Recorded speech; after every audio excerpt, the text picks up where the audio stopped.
Greetings, citizens. Hey you beautiful creepy human being you. Welcome to my channel and welcome to today's true crime video. I'm so happy we could meet like this. I'm so happy that somehow in all of this that we're forced to deal with on the day-to-day, today, you and I were able to find each other on this crazy little planet that we call home. My name is Brittany or Bratterstein, whichever you prefer, and today we're going to be discussing the stalking and murder of 38-year-old Mary Griffiths. But before we get started, if you have not yet had the pleasure, please make sure to join the Brat Pack by subscribing and ringing that bell. I put out a new video every single week, sometimes 2 a week like this week, and I would love to hang out with you. Yes, you, specifically you, but I can only do that if you join the Brat Pack and become one of us. Alright, let's go ahead and get into this video. This video is on a case out of England, and it's a case that is truly horrific. It's a case that, to research it, drained me, honestly, because I just felt so bad for Mary. She had, I was stressed for her. She was a single mother of 3 girls, just trying to move on with her life.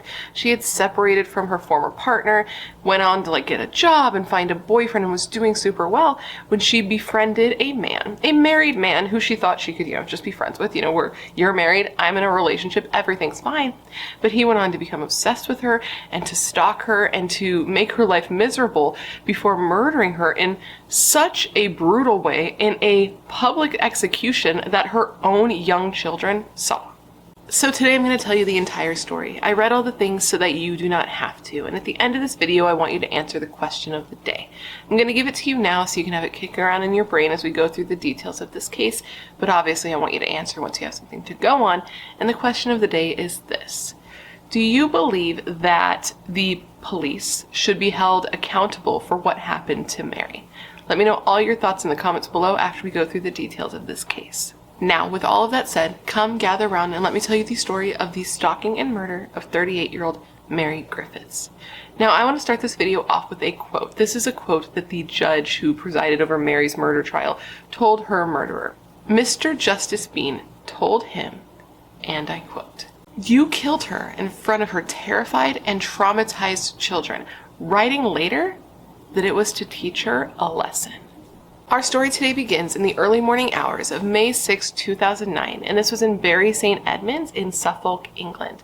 It's about 3 a.m. when residents of a quiet residential neighborhood are awoken to the sounds of piercing screams into the night. So one neighbor looks out the window to see, the origin of the sound, and they are shocked to see that there is a man dragging a woman out of her home into the street, followed by the woman's terrified children.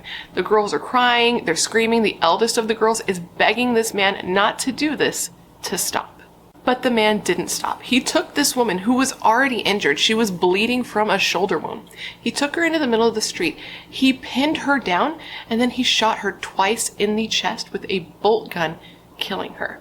And this was 38-year-old Mary Griffiths. So, Mary Griffiths, who went by Emmy to those who loved her, was a recently divorced mother of 3 girls. She had been married and the couple had their 3 children, all girls who were 9, 10, and 13 at the time of her murder, and she and her husband, just didn't work out, obviously, hence the divorce, and that divorce happened in 2007. So at the time that she was killed, she was truly just trying to get on with her life and start over. And it was hard because the girls were a handful at that age. They were a big handful, but things were going well. She was doing well. She had gotten a job. She got a job as a fitness instructor, and she had gotten a house. Things were looking up. She was ready to start anew, to get on with her life, to meet new people, and she was able to do this through her job because she was a beautiful woman with a job in fitness, so she definitely caught the eyes of many people, particularly men, because again, beautiful woman, rockin' bod, fitness instructor, right? And one of these men who she caught their eye, who saw her and was, interested in her, was a man named John McFarlane. John and Mary actually met while they were both students of the Newmarket Leisure Center. They bonded over their shared interest of martial arts, particularly body combat. So they would take classes together, and eventually they both went on to get hired at this fitness center as instructors. John would cover Mary's classes if she was busy or couldn't come in. And though the two were different, they were very different people, they bonded. They had this natural way about them that made them become friends very easily. John would cover Mary's classes for her if she couldn't come in or, needed a day off, something like that, because she was a mom. Things come up all the time. And even though the two were very different, they developed a friendship very easily, and it came supernatural. Like after sessions, she would stay and hang out and talk to him for like 20 or 30 minutes. Like, okay, Mary was the type of person who was just very friendly. She would literally stay and chat, be friends, very sociable to like anybody who showed her interest. And he did. He showed her interest. He was like wanting to talk to her, wanting to learn about her. So she reciprocated this, and the two would hang out. They would work out together, eventually becoming friends, eventually becoming like actually close friends, with Mary saying that the two were like brother and sister. Which really is the kiss of death for some guys, isn't it? But for Mary, when she was looking at the situation with John, she was like, this is super easy. We just click. We have not chemistry. I guess you can have chemistry in a friendship sort of way. So they just vibed with one another. And she didn't think that this was an issue. This was a low stakes, low risk, no expectation type of friendship. Because again, he was married. She was like, oh, I can just be friends with this guy and I don't have to worry about us wanting each other because he's taken. He's not thinking about me that way. I'm not thinking about him that way. So we can just go on with our lives. But to John, there was more. As soon as he met her, he was very interested in her. And after talking to her and getting to know her, he became infatuated with her. He thought that she was special, and he thought because of the way she treated him that she thought he was special too. I mean, they were friends, so she even went out of her way to plan his 40th birthday party. But the thing about Mary is that she made everyone feel like they were important because she paid attention, right? She took the time to know you, to listen to you, to not just wait for her turn to talk, to actually hear what you were saying. And this made John, he took it as like, this was something that was just for him from her, a specialness between the two of them. And that's because this type of behavior from anyone was just kind of rare for John. He was a little bit weird. He was a little bit reclusive. People didn't really go out of their way for him in his life. So when somebody finally did, and the person who did happened to be a beautiful woman, this was a big deal for him. He started picturing a life that Mary was a part of, despite the fact that this fool is clearly delusional because he's married. And he'd been married a while. The two got married super young. Despite having all of this, he's still sitting here fantasizing about a new life, a new family between him and Mary. Now, this dream of his new future that he was so looking forward to, hoping that it could happen one day, trying to figure out how he could put this into action without, ruining his entire life, right? Weighing the pros and the cons of this happening. Well, this was totally shattered for him when a few months after he and Mary met, Mary started dating and actually got a boyfriend. And it wasn't serious, but it was new and it was exciting, and it was something that Mary was very interested in seeing what would happen with. You know what I mean? It was making her feel hopeful, and she was stoked to be in this relationship. Now, this was sort of traumatizing for John because to him, Mary was his. He had built up this relationship in his mind that was so real that when Mary got a boyfriend, he felt like she was cheating on him, which is absolutely ass bananas because to her, she had no idea he even felt like this at this point. She does find out how he feels later, but at this point, she has no idea he feels like this, but he has all of this like brewing and dwelling inside of him. He was pissed, and it started like bubbling over. This rage he felt was bubbling to the surface, and he started to like post crazy shit about her on Facebook. He started texting her. He'd send her aggressive messages that were just super mean, and he would like accuse her of things that she didn't do and start calling her names. And it started slow, but it progressively got worse and worse, where he would text her, he would call her, he would message her on Facebook, he would show up at places that she was at that he shouldn't have known that she would be. And it got so intense that he was contacting her several times a day. This was super confusing to Mary because the way he was acting, you would think that they had been in a relationship and that she had rejected him or done something so terrible to him. But in her mind, she's like, there was nothing to reject. Like, you and I were just friends. There was never anything more. And on top of that, you are married, bro. So truly, what the fuck, right? And then things started to escalate, and she couldn't say for sure that the things that were happening were caused by John because she did not see him. I did not see him, but I knew he was there. You know what I mean? Like, she couldn't say for sure, but she felt in her bones that it was John. And one of these things that happened is that somebody came over to her house in the middle of the night and slashed all of the tires on her car. Now, due to this harassment she was enduring, the constant calls, the constant texts, the Facebook messages, the Facebook posts, and now her tires are getting slashed, it ended up causing a wedge in her relationship with her new boyfriend, and that relationship ended up ending. It was just too much for any person to endure, and this was a huge slap in the face for Mary, because she was like, really, this guy John is going to make it so that any chance that I would have at a romantic relationship, at love, is going to be tainted if it's not with him. So she was super upset because like this was avoidable if he would just like fuck off and leave her alone. But to him, as soon as she became single, he took this as his in. He was like, yes, she's free, she's open. That was the only thing standing in our way anyway. I'm the better match for her. I'm better for her life. I'm better for her girls. I'm better for her future. So having this other guy out of the picture, that was just perfect for him. Now this is crazy. All of this is crazy, but this is particularly crazy. This guy breaks up with his wife. He leaves his wife. And as soon as he does, he starts calling and texting Mary over and over again, wanting to, you know, open up to somebody and talk about his breakup. But truly he was like, this is how I'm gonna get her. This is how I'm gonna make her see me. He wrote her often, telling her how he felt, expressing his feelings, his deepest feelings, saying he was happier knowing her than he had been in 2 decades, and was just telling her, I need you to just admit how you feel. Tell me how you feel about me. Be honest. And she was like, the honest truth about how I feel is I think we should just be friends. Like, I think we would be better as just friends. And she tried, man. She tried to be his friend. She gave him chance after chance that he did not deserve, considering what he had already put her through. But every time she would give him a chance, he would push her boundaries. He would try to get closer to her. He would try to like snuggle up and kiss her on the couch. And when he would do things like this and she would tell him no and tell him he needed to leave, he would blow up on her.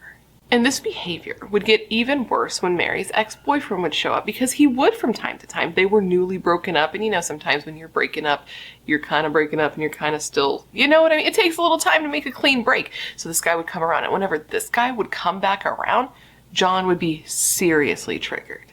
It seems like when these things would happen, he would try to put it aside, right? He would try to put on the nice guy act and be there for her, but really he was just trying to be close to her so that she could see what a good guy he is, how good he is with her daughters, what a good partner he would be. But then, you know, her ex would come over and his brain would just be like, why him and not me?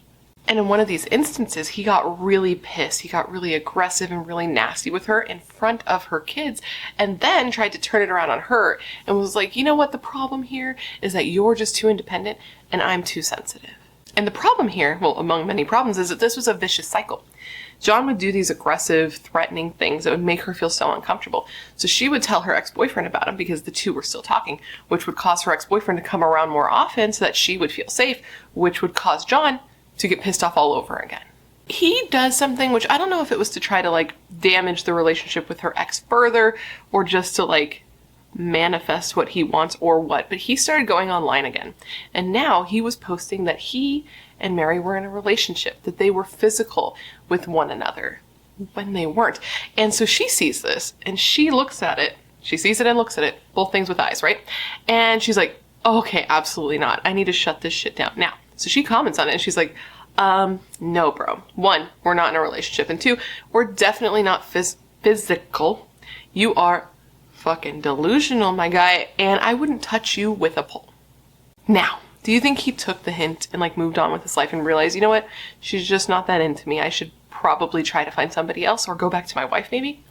No. Instead, he comes to her house. He knocks on her door. She opens the door and he's like, hey, I left my wife. Won't you invite me in? So she is taken aback by this, as I'm sure you can imagine, and she sort of just pauses and stares at him. And that's when he says, like, you're not going to make me sleep on the street, are you? And this is when Mary made a decision that, like, I personally don't understand. But she allowed him to come in. She was said to just be a good person, and she couldn't imagine leaving somebody who had been such a good friend to her out on the street. So she lets him in the house and tells him, like, fine, okay, you can stay here tonight, but you have to sleep on the sofa. And in her mind, she's doing something nice and not letting somebody, you know, be homeless on the street. But to him, this is solidifying their relationship. He said that he knew that the reason she put him on the sofa is just for appearances, because her kids were in the house that night. And, you know, she wanted to, you know, keep it PG for the kids. But he also knew that it was only a matter of time before he would end up in her bed with her. But she goes to bed and she tells him, like, sleep here, be chill for tonight. I'm gonna go to bed, and tomorrow morning after the girls go to school, you and I will talk. Now, you may be shocked to learn this, but he didn't stay on the couch that night. He decided he was gonna go in and try to, seduce Mary. So he goes to her room and he stands at her door and he just stares at her where she sleeps in the bed with her child. Now she ends up waking up, she sees him and she freaks out. She tells him, get out of here. What do you think you're doing here? But at first he wouldn't leave. He did end up leaving eventually though, thankfully, after a little bit of protest, but he left pissed. He said that she was a tease and she was toying with him because he took her kindness as an invitation to bang. Now it's at this point where he starts to spiral.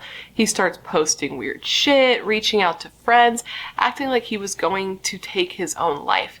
And there are differing accounts here as to whether or not Mary got wind of this and sent friends out to look for him, or if he called the friends to help him in his time of need. But what we do know is that two friends showed up, I think it was a couple, and when they arrived at the farm where he worked and lived, they found him in what appeared to be the beginning stages of trying to hang himself. He was found in the barn standing on top of this tall thing with a noose hanging down from the rafters right next to him. And he told his friends that he had also taken a bunch of sleeping pills. And this must have been exhausting for his friends and those who knew him, because this wasn't the first time.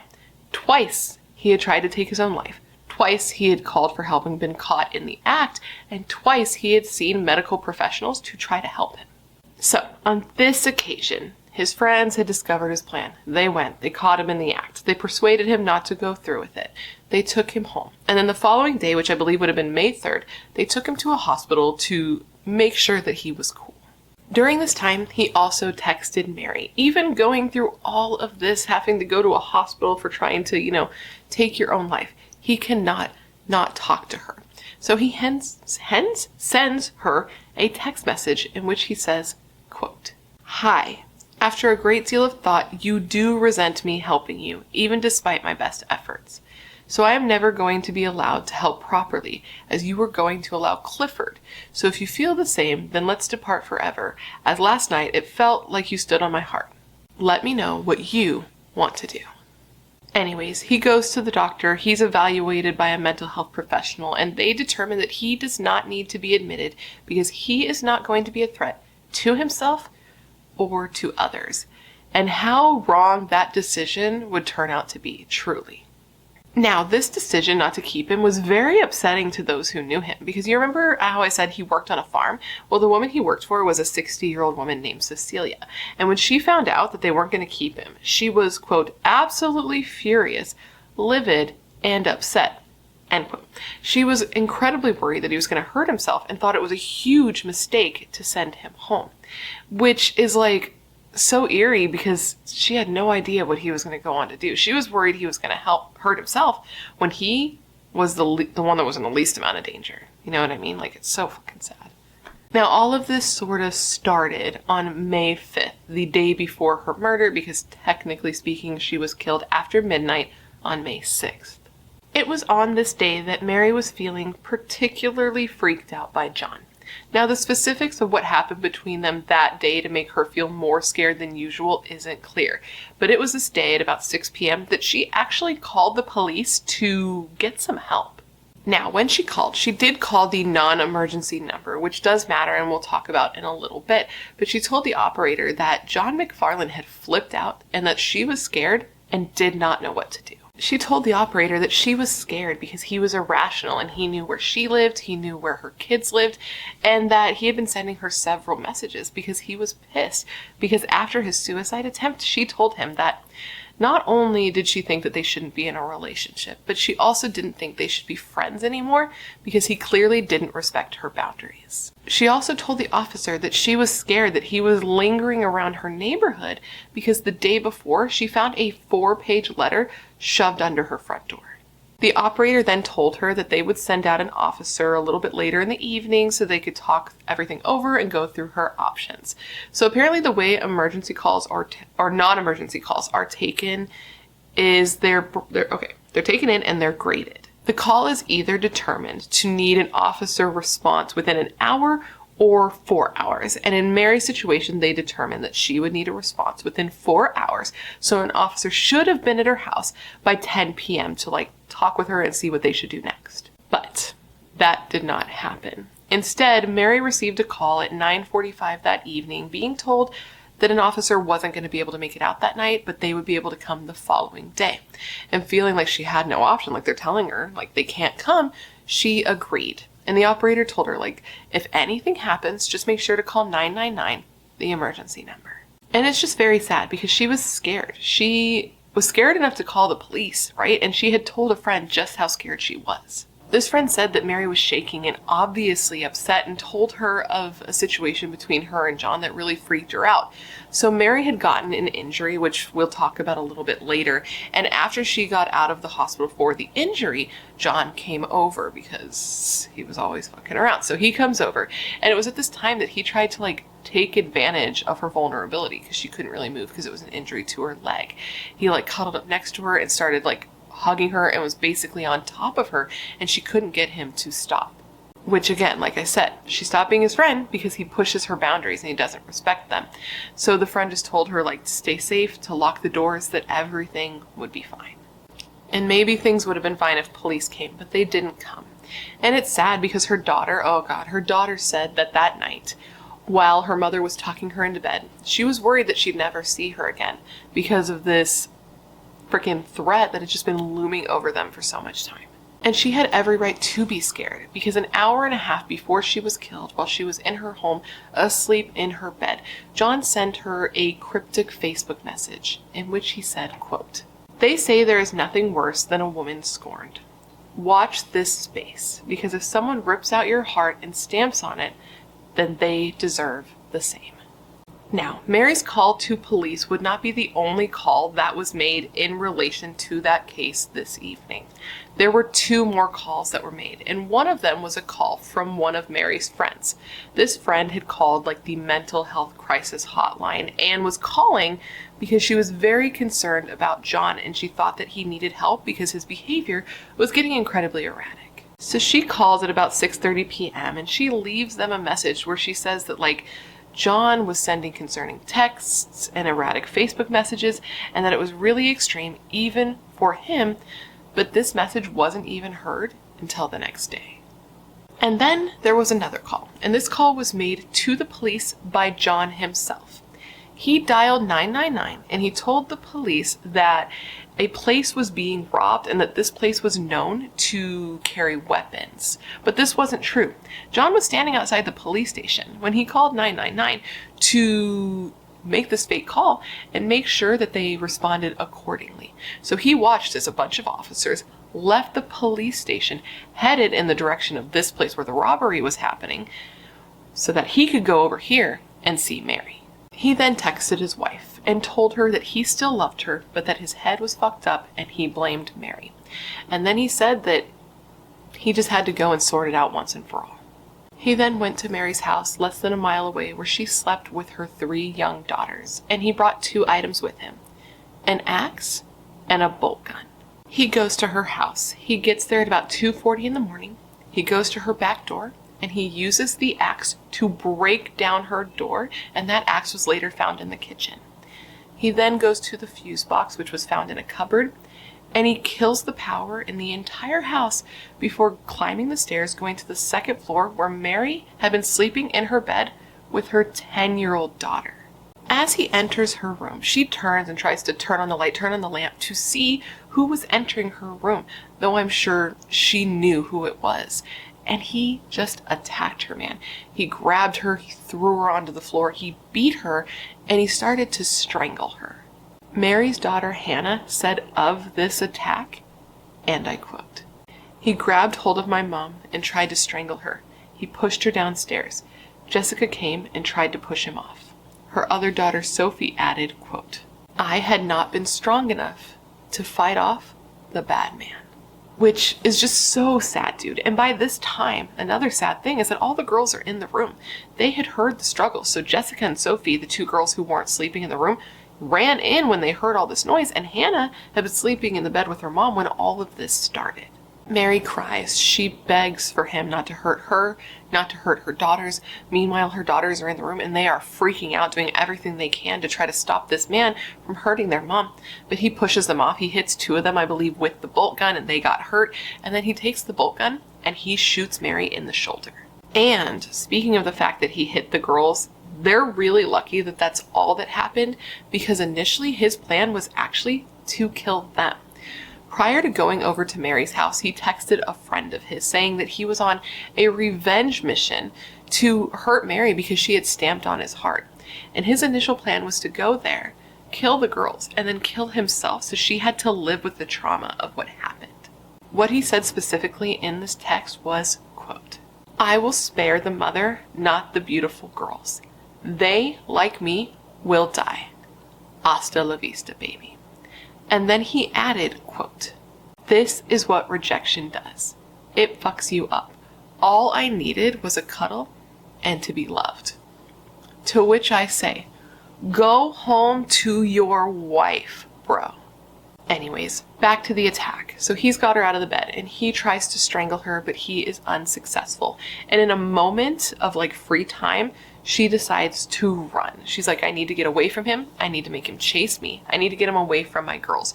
So she runs out of the room. She gets into the hallway. She gets to the top of the stairs, but he catches up to her and he shoves her down the stairs. And this is so sad too, because you remember how I mentioned she had been injured. Well, apparently she had gotten a leg injury like days before this happened, and it was pretty serious. It was so bad that she could barely stand, let alone like run and walk. Like she had trouble getting up and down the stairs.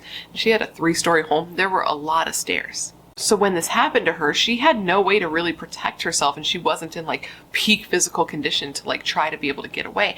And he knew this. He knew how vulnerable she was because he had visited her after she got hurt. And of course, tried to get on top of her and invade her space. She was vulnerable, she was defenseless, and she was being attacked like this in front of her girls. Now, speaking of her girls, during this time that Mary was kicked down the stairs, one of the girls got down the stairs as well. And she had actually opened the front door already so that Mary could try to run. So she did. She ran outside screaming, and she got to her yard. And this is when neighbors started, coming out because they heard noises to see what was going on. And they see John come out, catch her in the yard, drag her into the street, pin her down, and shoot her twice in the chest with the bolt gun, all while her daughters stand by him, screaming for him to stop. Now, you need to keep in mind how a bolt gun works. So she had already been shot in the shoulder. So you have to load it each time you're going to shoot. So he had to pin her down, stop, load the gun, shoot her in the chest, stop again, reload it, and shoot her in the chest again. So that's what he did in front of everyone. And then immediately after, he texted a friend letting him know that he had done it. In this text, he said, quote, "Well, no one saw this outcome, did they? Well, it had crossed my mind a few times. You said it was good to get angry. I am so angry and hurt, and Mary needs teaching a lesson that if she rips out my heart and stamps on it, then I will ... Now, as I said, people saw this. There were people who were looking out their windows. There were people who were in the street. So they were able to give statements to police about exactly what they saw. And one person spoke to police and described the shooting as, quote, "clinical, deliberate, and like an execution."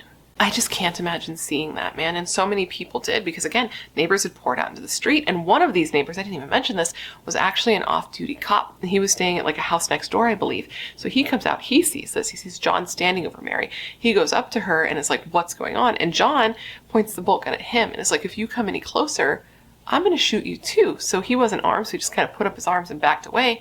And this is when John pistol whipped one of Mary's daughters with the bolt gun. I guess a bolt gun whipped her. I don't know if you would call what you would call it, but you know what I'm saying. And then he took off. Now, until paramedics got there, her neighbors did everything they could to try to help her. One of them was even a nurse, but it was no use. She ended up dying due to her injuries, and 2 of her daughters needed medical attention at the hospital, but they were otherwise fine. At least physically, mentally, fuck. Now, when John left Mary's house, he ran back to the place where he had been staying. I believe this was called the Denham Estate. And he immediately tried to take his own life. Police found him there shortly thereafter, and he was lying face down in the garden, bleeding heavily from his wrists, but he was alive. So he was taken to the hospital to be treated, and once he was treated, he was arrested. And once he was arrested, he was interviewed. And during this interview, he told police, what he could remember. He was one of those guys. He's got a bad memory. So he tells them about his previous suicide attempt. He tells them about his perceived relationship with Mary. He tells them that he remembers being outside of her house. He remembers her crying after he shot her, and he remembers cutting himself. But that's pretty much all he remembers. Everything else is a little foggy. But I don't know. I kind of call bullshit on him not remembering what happened. And he also said, he didn't know, how damaging what he had done would be. But again, I call a little bit of bullshit on that because John knew very well how much damage a bolt gun would cause. He was very aware of the power of this weapon because of the job that he had. Because I didn't mention this yet, but his full-time job, his main gig, was as a slaughterman. Yeah, at the Denham estate where he worked as a slaughterman, where he would use that bolt gun to kill cattle. He knew that its one purpose, its only job, was to end lives. So knowing what this gun does, he brings that to her house along with an axe. He gets there, right? He cuts the power. He calls the police to send them somewhere else. He knew what he was doing. He knew her kids were in that house. He knew that she was incapacitated. He is a monster. Now, initially John, who goes by the name James Alexander now, just so you know, well, he pled not guilty, and it seemed like his defense, the route they were going to go, was saying that he was not guilty due to mental defect because of his very troubled childhood. He was said to just have a really tough life from the beginning with deep-seated emotional problems from his mother rejecting him as a child and leaving. But the prosecution thought that he just wanted revenge. In the end, though, this didn't end up mattering because he changed his plea from not guilty to guilty. He sat at Old Bailey wearing a crucifix around his neck, flanked on either side by nurses, while he entered a plea of guilty for the murder of Mary Griffiths. But this was still not a lot of peace for her family. Yes, they were going to have to go through a trial, but they were still going to have to hear all the details of what happened to her during his sentencing hearing. So, for his sentencing, John McFarland / James Alexander was given life in prison with a minimum term of 20 years. Now, usually the minimum term for this type of case would be 30 years, but he got his reduced because it was shown that he did suffer from mental health issues. So John was interviewed the day after the murder, and it was determined that he was suffering from a severe depressive illness with a, quote, cognitive triad of hopelessness, helplessness, and bleakness about the future.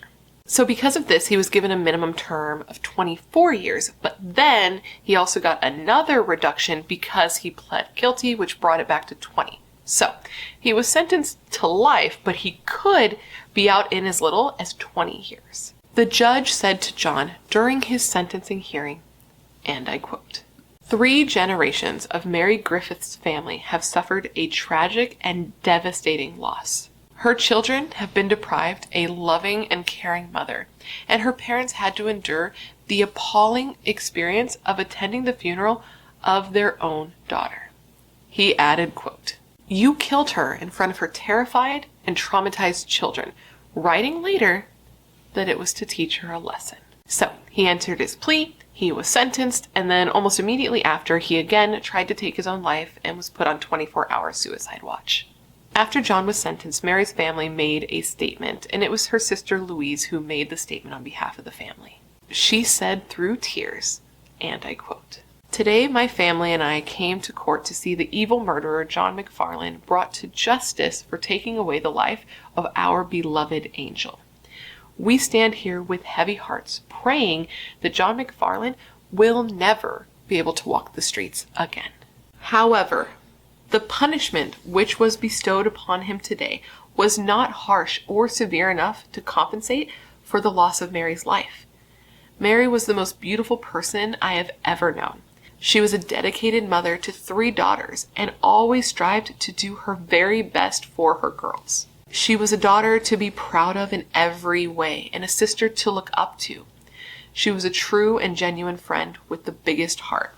When Mary walked in a room, she lit it up. John McFarland brutally murdered a defenseless young mother. He is, in our eyes, the devil incarnate. The pain he inflicted on Mary that night and the terror she and her children experienced is what nightmares are made of.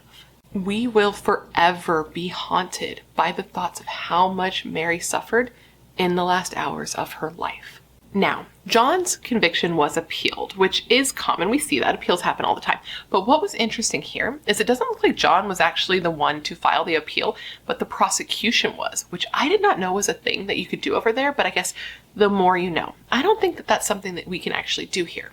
But anyways, the prosecution files an appeal because they think his sentence was too low. And I'm sure that John was not stoked with the outcome of this because the appeals court decided that yes, the 20-year minimum sentence was too low and they raised it back to 30. The senior investigating officer on the case, this was a guy named Rick Munns, said that he hoped that this new sentencing due to the appeal would bring some solace to the family who had throughout the entire situation, throughout the entire trial, acted with dignity and courage. And this officer agreed. Like, as soon as he had been sentenced, John had been sentenced, he was like, that was not a long enough sentence for the sheer brutality of this crime. Which I do agree with, because truly, this is, like, I've covered up crimes, but something about this one, I'm like, this is one of the worst in my mind, because I cannot, in front of her kids, you know what I mean? A public execution in front of her children, the neighbors watching, and him doing this is like, it's just like, what is wrong with people? What goes wrong with people that one could do something like this? It's crazy. Now, her family was much happier with the new minimum term being 30 years because they never felt like the 20-year sentence was adequate for the absolute hell that he had put Mary through. But they did say that, like, 20 years, 30 years, fucking 100 years, nothing is going to be enough to compensate for the fact that Mary lost her life and these children lost their mother. But after the sentence was extended, they made a statement in which they said, quote, John McFarland saw to it that Mary's life was cut short at just 38 years of age. Mary adored her 3 precious girls, and they adored her also. She lived for her children. She was a devoted mother who was looking forward to watching her girls grow up and their future together. Each day, she would embrace life with her infectious warmth and energy. Mary made a real difference to people's lives. She was inspirational to everyone who was blessed to know her. She is sadly missed every day by her family and friends. The world is a much darker place without Mary in it. Now, years after Mary's murder, once her daughters were now adults, with Sophie being 18, Hannah being 19, and Jessica being 22, they decided to file a lawsuit against a few people that they believe, along with John, they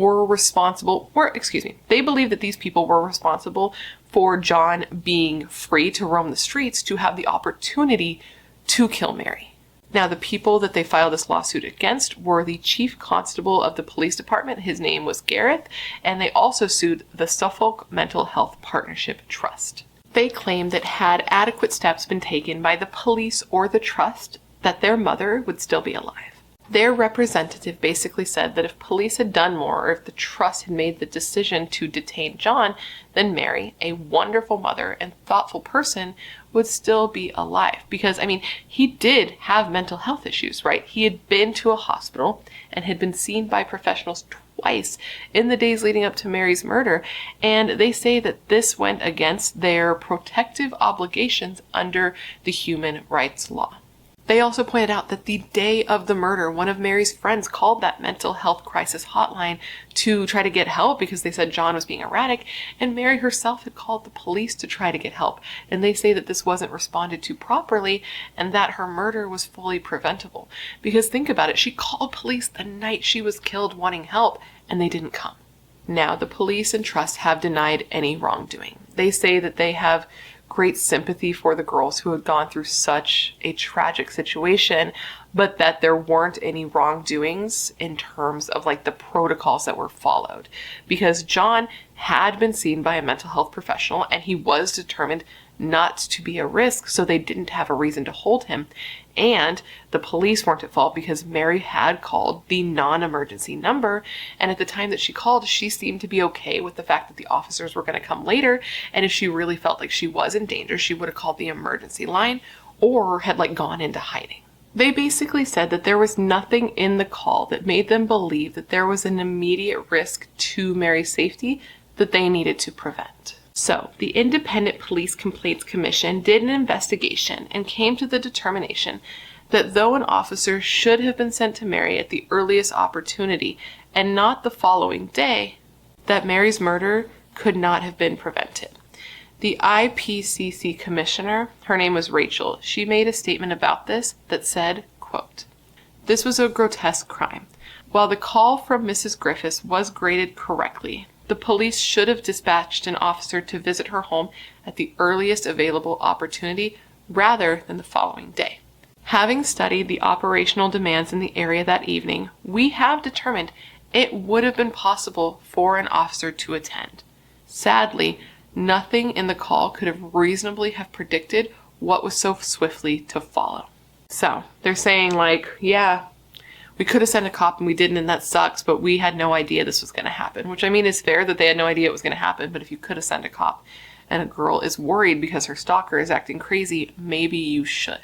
But anyways, the IPCC also made a list of recommendations and changes that could be made within the police department to make things more streamlined for people in the future. They called for the department to make changes in their grading system, to keep logs of like mental health issues that people are having, so when a call comes in about a certain person, that call can be graded properly, because even if they didn't think it was an emergency when Mary called, if they had looked into John and he was like, his information was there, they probably would have been like, oh, this is a little serious, maybe we should go and check some shit out. They also said that the police department needed to do better at distributing their officers properly and suggested training courses for people who are taking calls like that, things like that, among other things. You know, the normal things that they say they're going to do when somebody is killed due to a lack of things being done properly. They said that they believe the police department was taking steps in the direction of making these changes, and that if these changes were made, there would be a more, quote, consistent, determined, and prompt police response to victims reporting harassment. And they added that this is important because the public needs to believe that the police are going to help them as quickly as they can if they are in danger, because that didn't happen with Mary. A police officer didn't come and she was killed. And they added that this is important because the public needs to know and they need to feel assured that the police are going to come and help them as quickly as they can. Because in Mary's case, someone could have came and they didn't. And that's really what it comes down to, right? They could have and they didn't. And now the world lost a beautiful, wonderful woman, and these girls lost the only mother they'd ever have to a man who murdered her because he couldn't have her. And with that, my friends, is the story of the stalking and murder of 38-year-old Mary Griffith. I hope you found my telling of this case to be informative, and I hope it made sense. And of course, I just want to thank you for hanging out and remembering Mary with me today. And now, considering everything I told you throughout this video, I want to revisit the question of the day, and that was this. Do you believe that the police should have been held responsible for the murder of Mary Griffith? Do you think that her daughter should have won the lawsuit, or do you think that it was handled properly and it's just a really tragic turn of events that nobody could have predicted? Let me know all your thoughts in the comments below, because I'm really curious what you guys may think. Anyways, guys, before you leave, please don't forget to leave me a comment down below with what case you'd like to see me cover in the future. As you know, I have a long list of cases, and whenever you leave me a suggestion, I put your name next to it, so if I cover it, I can give you a shout out. I love looking into the cases you guys suggest because they're often cases I haven't heard of or cases that need more coverage, and I know you're filled with good ideas and good taste, otherwise you would not be here. If you haven't already, please don't forget to join the Brat Pack by subscribing and ringing the bell. I put out a new video every single week, and I would love to hang out with you. Yes, you specifically you, but I can only do that if you join the Brat Pack and become one of us. One of us, one of us, one of us. And if you want to hang out more consistently, all my social media is listed down below for your convenience, along with a link to my membership, where you get early access to non-sponsored videos, priority comment responses, things like that, and a link to my merch store because you guys wanted merch, so I brought merch back, and I did bring back the Chillin' Not Killin' design because you guys just loved it so much. And now with all of that said, I just want to thank you for being here when you could literally be anywhere else in the world. That is tight. You are tight. Please stay safe and be a better person than you were yesterday, and I hope to see you in my next video.